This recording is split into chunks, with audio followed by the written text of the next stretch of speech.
Hello, Daniel Vincent from the Leadership School here. Today I'm going to talk to you about a team building exercise. This one is really great when you've got a couple of teams in the business who aren't working very well together. And what we're going to do is split those teams up into sort of 3 to 6 people. And this game involves a puzzle. It requires a bit of preparation before the teams come in. So what you'll need is a number of puzzles, obviously enough for splitting up your team into 3 to 6 people. And what you're going to do is you're going to take those puzzles, maybe 20 to 50 pieces. Kids' puzzles shouldn't be too challenging. We don't want this one to take too long. What you're going to do is take those puzzles out of their boxes and pop all the pieces into a plastic bag. And then what we're going to do is take 3 or 4 pieces out of each bag, swap them around, and put the wrong pieces into the wrong puzzles. Pop those plastic bags back into the puzzle boxes, and then when your team arrives, they won't know what you've done. So what we do is when the team is here, split them up into groups of 3 to 6 people. Again, we don't want too many people in each group. It becomes a bit challenging if we do have that. And obviously you need the same number of teams as you do have puzzles. So you're going to give each team a puzzle. Obviously don't tell them that you've swapped the pieces around. And just say to them, I want you to put this together. You've got 5 minutes and start. So if they ask you for any help or support during this process, we want them to learn to work on their own and to be able to work as teams. So we're just going to politely decline that and just tell them that they've got everything they need to complete the task. If they ask you whether they're allowed to work with the other team, so they'll start figuring out that they don't have all the pieces, or hang on a minute, why is there a Minnie Mouse piece in my Toy Story puzzle? You don't want to say to them, yeah, go and swap pieces. You just want to let them know that they know they've got to make the puzzle. They can do whatever they need to do to achieve it.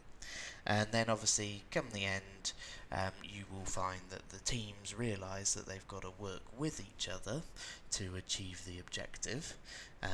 What you'll usually find in the middle is that some people will try and hold back the other team's pieces to make sure that they don't complete their puzzle first, but they soon work out that everybody will try and do that, and they do need to share in order to make this work. That they're by them achieving their objectives is not going to help the team achieve the overall objective. So after the activity, we want to ask them about the assumptions that they made. So when you handed out those puzzles, what did they think? So because you introduced that time element into it, they probably thought it was just a race to get the puzzle together. And then obviously we can ask them why they felt it was a competition. We're in a big business. Why would we set teams up to compete against each other? We want to ask them how they felt when they realised that they didn't have all the pieces that they needed.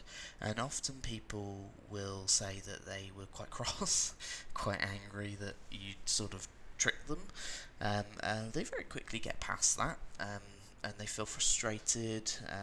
And just ask them how they felt, how they dealt with that, and then ask them how they felt when the other groups approached them for some pieces. And quite often what you'll find is that initially they're not very happy about that. And how often do we see that in the workplace?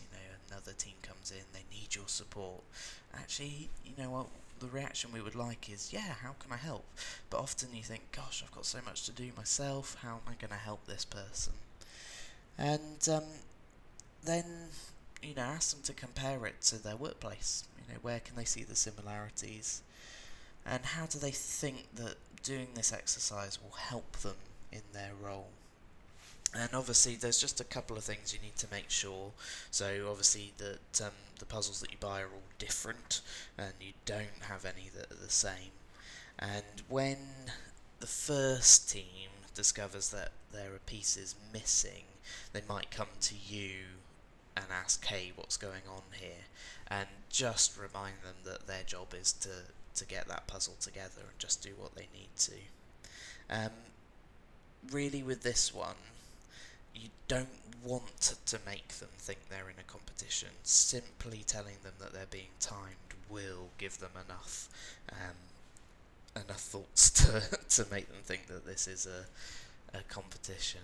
So again, another sort of 10 or 15-minute task that can really help multiple teams in the business realise that they do have to work together to make those objectives.